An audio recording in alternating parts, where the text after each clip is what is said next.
अस्सलाम वालेकुम, hope you guys are doing very well. तो हम जो है वो जेरियाट्रिक फिजिकल थेरेपी या फिजिकल क्लिनिकल प्रैक्टिस का जो लेक्चर है वो कवर करने वाले हैं। तो शुरू करते हैं।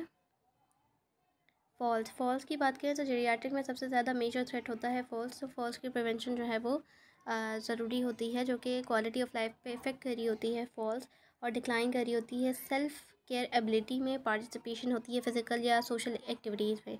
फियर ऑफ फॉलिंग जो है वो फर्दर लिमिटिंग एक्टिविटीज़ में जो है वो इफ़ेक्ट करता है पेशेंट की इंडिपेंडेंसी पर, और इंडिपेंडेंट कर देता है पेशेंट को टूवर्ड्स इंजरीज होने के चांसेस बहुत ज़्यादा हो जाते हैं फॉल की वजह से। तो मस्कुलर प्रॉब्लम्स की वजह से जो है वो फॉल के चांसेस बढ़ते हैं। जैसे जैसे एजिंग इंक्रीज़ होती जाती है, वैसे वैसे मसल्स के अंदर डिटोरिएशन या डीजनरेशन होना शुरू हो जाती है। ओवरऑल बॉडी में डीजनरेशन शुरू हो जाती है, लेकिन मस्कुलर सिस्टम में हमें जो है वो मसल की स्ट्रेंथ डिक्रीज़ मिलती है। तो फॉल जो है उसके 3 रीजंस होते हैं। एक तो होता है बैलेंस, गेट और विजन। बैलेंस की बात करें तो बैलेंस में पोस्चरल स्ट्रेंथ इंक्रीज़ हो जाता है मसल स्ट्रेंथ रिड्यूस होने की वजह से, और स्लो हो जाती है राइटनिंग रिफ्लेक्स, जो कि पोस्चर या बैलेंस को अलाइन रखते हैं। ठीक है, गेट की बात करें तो गेट में स्टेप लेंथ जो है वो डिक्रीज़ हो जाती है, स्टेप हाइट और प्रोप्रोसेप्शन डिक्रीज़ हो जाती है। ठीक है, विजन की बात करें तो प्यूपिलरी रिएक्शन होता है, रिस्पॉन्स होता है टू लाइट वेरिएशन, वो रिड्यूस हो जाता है और थिकनिंग हो जाती है, लॉस हो जाती है इलास्टिसिटी ऑफ लेंस की। ठीक है, इसके बाद हमारे पास 2 फैक्टर्स हैं फॉल के। एक इंडिविजुअल जो कि पर्सनल फैक्टर्स होते हैं, पर्सनल फिज़ोलॉजिकल चेंजेस की वजह से मिलते हैं पेशेंट के अंदर। दूसरा एनवायरमेंटल होता है, जो एक्सटर्नल सोर्सेज होती है जिनकी वजह से फॉल जो है उसके चांसेस इंक्रीज़ होते चले जाते हैं। इंडिविजुअल की बात करें तो एज रिलेटेड होता है, कोई क्रोनिक कंडीशन होगी पेशेंट को, कॉग्निटिव डेफिसिट हो सकता है, गेट बैलेंस स्ट्रेंथ और जो है कि डेफिसिट मिलेंगे पेशेंट में, सेंसरी डेफिसिट मिलेंगे पेशेंट्स के अंदर, क्योंकि जैसे जैसे एज बढ़ती चली जाती हैं सेंसरी रिस्पॉन्स जो है वो पेशेंट का कम होता चला जाता है। ठीक है, अक्यूट इलनेसेस होगी पेशेंट को, बिहेवियर्स होंगे डिफरेंट या चॉइसेस होंगे। ठीक है, एनवायरमेंटल फैक्टर्स की बात करें तो मेडिकेशंस, पेशेंट जो है वो मेडिकेशंस लेते हैं। ओल्डर एज अडल्ट जो है वो हमारे सबसे ज़्यादा, जैसे कि पॉलीफार्मेसी के वो पेशेंट्स होते हैं। फुटवेयर उनका इनअप्रोप्रिएट होता है, और असिस्टिव डिवाइसेस भी वो यूज़ कर रहे होते हैं, क्योंकि जैसे जैसे उनकी एज बढ़ती चली जाती है उनकी पोस्चर पर इफ़ेक्ट पड़ता है। ठीक है, होम या नेबरहुड के फीचर्स इस तरह के हैं, मतलब अगर स्लिपरी फ्लोर है, नेबरहुड पे जो है वो अनइवन सरफेसेस हैं रोड पर या स्ट्रीट में, तो उस पर जो है वो इफ़ेक्ट पड़ता है पेशेंट के। ये इन्वायरमेंटल फैक्टर्स में आता है फॉल।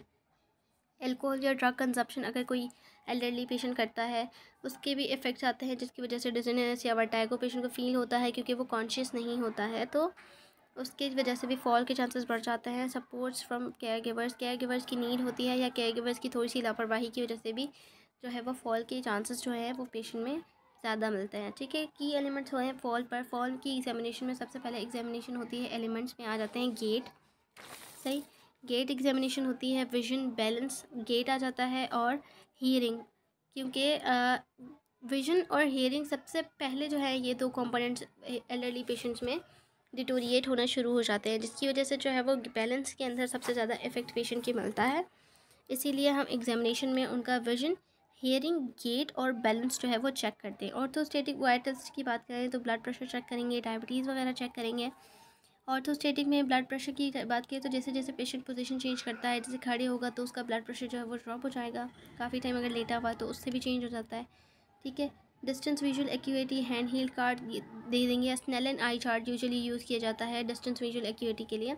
कार्डियक एग्जामिनेशन में रेट, रिदम और मर्मर से किए जाते हैं। गेट और बैलेंस की इवेल्युएशन की जाती है बर्ग बैलेंस स्केल से, या फिर डायनामिक गेट स्केल से की जाती है, या इसकी कुछ और कंपोनेंट्स मज़ीद स्पेसिफिक पे जाएँ तो time up and go test होता है, 30 सेकेंड चेयर स्टैंड टेस्ट करवाया जाता है, और जो है 4 स्टेज बैलेंस टेस्ट होता है जो कि करवाया जाता है। ठीक है, मस्कुलर स्केलेटल एग्जामिनेशन होती है बैक और लोअर एक्सट्रीमिटीज़ की, कि अगर उनमें कोई जो है वो एट्रॉफी है, या फिर कोई पैथोलॉजी है, या फिर कोई ऑलरेडी जो है वो प्रेजेंट कोई स्कार है या कोई कंडीशन है। न्यूरोलॉजिकल एग्जामिनेशन की जाती है, जिसके अंदर हमारे पास जो है वो बैलेंस को चेक करने के लिए या कोऑर्डिनेशन को चेक करने के लिए Romberg test, heel to shin test होता है, और जो है वो टिप टू नोज़ को जो है टच करना होता है। ठीक है, कॉग्निटिव स्क्रीनिंग की बात करें तो यहाँ पर हम लोग जो है एक स्केल यूज़ करते हैं, मिनी कॉग स्केल, जो पेशेंट की कॉग्निटिव स्क्रीनिंग या एबिलिटी या मेमोरी को बताता है। ठीक है, सेंसेशंस की बात करें तो लाइट टच सेंसेशंस आ जाती हैं, और जो है वो 2 पॉइंट डिस्क्रिमिनेशन टच आ जाता है, उसके अलावा जो है वो और भी जो है वो सेंसरी, जैसे डर्माटोम्स और मायोटोम्स की बात कर लें। डर्माटोम्स आते हैं सेंसेशन में। प्रोप्रियोसेप्शन की बात करें तो डीप टेंडन रिफ्लेक्सेस आ जाते हैं, और जो है वो हमारे पास मसल बल्क आ जाता है। मसल टोन चेक कर रहे होते हैं हम, strength, reflexes and range of motion check कर रहे होते हैं इंडिविजुअल जॉइंट पर, ठीक है।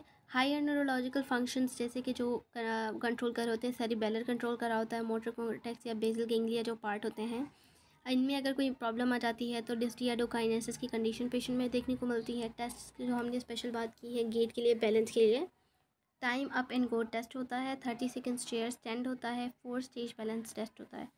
टाइम अप एंड गो की बात करें तो ये एक फंक्शनल मोबिलिटी का टेस्ट है, ठीक है, जिसके अंदर चेयर होती है पर्सन की विथ आर्म रेस्ट। अगर वो कोई असिस्टिव डिवाइस यूज़ करता है तो वो भी यूज़ कर सकता है, लेकिन पेशेंट को इंस्ट्रक्शन दी जाती हैं कि पेशेंट को पहले चेयर पर बिठाया जाता है, उसकी आर्म जो है वो रेस्ट करी होती हैं चेयर पर, और पेशेंट को कहा जाता है कि अब आप स्टैंड करें। तो पेशेंट या तो आर्म जो है वो सहारा लेगा आर्म रेस्ट का, जो टेबल पर चेयर के साइड में होती है, या फिर कोई इंडिविजुअल या असिस्टिव डिवाइस होगी उसका सहारा लेकर खड़ा होगा। खड़े होने के बाद पेशेंट्स को इंस्ट्रक्शन दी जाती हैं कि अब आप 3 मीटर वॉक करें, 10 फीट जो इक्वल होते हैं, 3 metre equals to 10 feet at their usual pace, ठीक है। उसके बाद एक पॉइंट पे जाके खड़े हो जाते हैं, ठीक है। फिर वहाँ से पेशेंट को इंस्ट्रक्शंस होती हैं कि अब आप वहाँ से टर्न करें, ठीक है। पहले यहाँ से उठ के यहाँ गए, अब यहाँ से टर्न करें, और उसके बाद जो है वो वापस चेयर की तरफ आएँ, अब जो है वो चेयर पे वापस आके बैठ जाएँ, ठीक है। Time up and go test का अगर जो है वो यूजुअली पेशेंट जो है वो नॉर्मल 5 to 6 सेकेंड में कर लेंगे नॉर्मल इंडिविजुअल्स, लेकिन एल्डरली की बात करें ग्रेटर देन 12 या 12 सेकेंड या ग्रेटर देन हो गया तो इसका मतलब है कि फॉल के रिस्क बहुत ज़्यादा हैं। 10 सेकेंड्स तक जो है वो पेशेंट को कर लेना चाहिए। 12 सेकेंड या उससे ज़्यादा कर रहा है तो फिर जो है वो एक जो है इंडिकेट करेगा कि फॉल रिस्क जो है वो बहुत ज़्यादा है। 30 second chair stand test, patient को जो है वो एक इंस्ट्रक्शंस दी जाती हैं कि आप जो है वो चेयर से विदाउट सपोर्ट उठ कर दिखाएं। मतलब पेशेंट को हम कहते हैं कि अब आपने चेयर से उठना है लेकिन कोई सहारा नहीं लेना है। तो ये यूजुअली जो है वो लोअर लिम्ब की स्ट्रेंथ या बैलेंस चेक करने के लिए किया जाता है, और पेशेंट अगर वो जो है वो कर लेता है बिना सपोर्ट के तो वो जो है वो फॉल पर नहीं हो सकते, उनके रिस्क फॉल के इतने नहीं होते। लेकिन अगर वो नहीं कर सकते विदाउट यूजिंग वंस आर्म या कोई असिस्टिव डिवाइस तो इसका मतलब है कि फॉल रिस्क बहुत ज़्यादा है। 4 स्टेज बैलेंस टेस्ट में 4 डिफरेंट पोजीशंस होती हैं। ईच जो है वो प्रोग्रेसिवली होती है और चैलेंजिंग होती है। पहले तो पैरेलल स्टैंडिंग होती है, पेशेंट को इंस्ट्रक्शन दी जाती है कि आप बिल्कुल सीधा होकर खड़े हो जाएं, नॉर्मल जैसे खड़े होते हैं, ठीक है। दोनों फुट्स टुगेदर होने चाहिए, जो है फुट टुगेदर होने चाहिए, तो वो पैरेलल स्टैंडिंग होती है। सेमी टेंडम और फिर टेंडम सिंगल लेग स्टैंड आ जाता है। इनकी आगे पिक्चर है तो मैं वो आपको दिखा दूँगी। उसके बाद है inability to perform a tandem stand. Tandem stand में क्या होता है, एक हील जो मतलब 1 फुट आगे लेगा पेशेंट और 1 फुट आगे होगा, और उसकी हील पर दूसरे फुट का टो होगा, बिग टो, तो वो टेंडम स्टैंड होता है, ठीक है।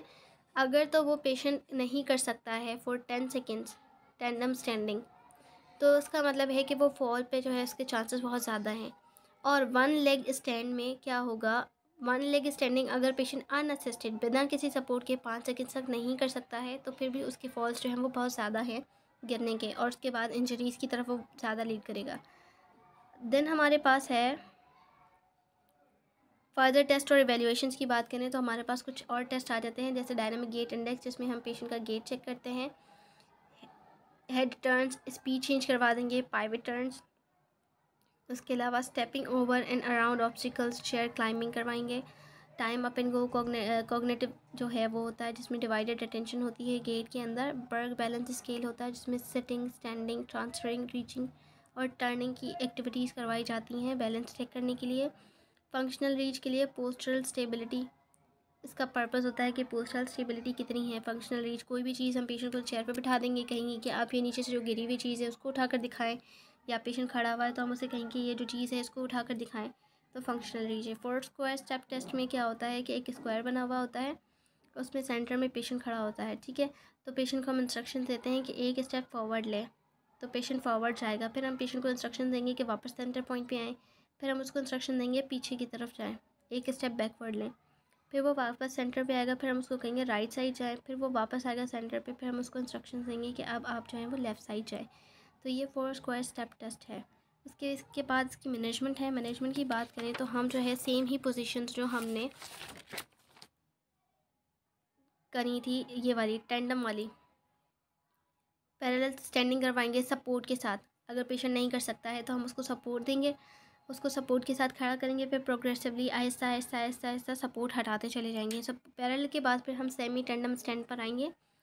सेमी टेंडम स्टैंड में क्या होता है कि पेशेंट को जो है वो इंस्ट्रक्शंस होती हैं कि आप सपोर्ट के साथ सेमी टेंडम करके दिखाना है आपने। जब वो सेमी टेंडम का यूज हो जाता है तो फिर हम उसको लेकर जाते हैं टेंडम की तरफ, जो फुल टेंडम होता है, ठीक है।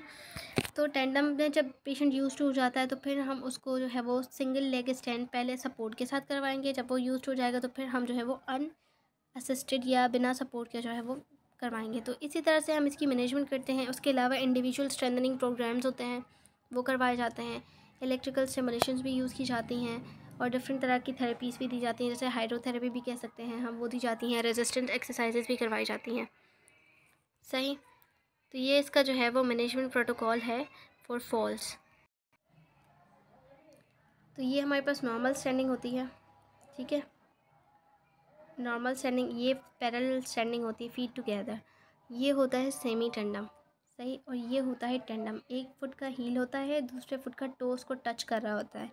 और हाफ टेंडम में क्या होता है, एक फुट फॉरवर्ड होता है और उसका जो मिड फुट है वहाँ पर हमारा जो है वो बिग टो होगा दूसरे फुट का। तो ये सेमी टेंडम है।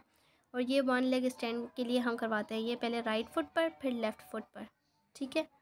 तो ये इस तरह से है। उसके अलावा जो है अगर कोई आपको क्वेश्चन है या कुछ समझ नहीं आया तो आप मुझे कमेंट सेक्शन में बता सकते हैं। तब तक के लिए अल्लाह हाफ़िज़।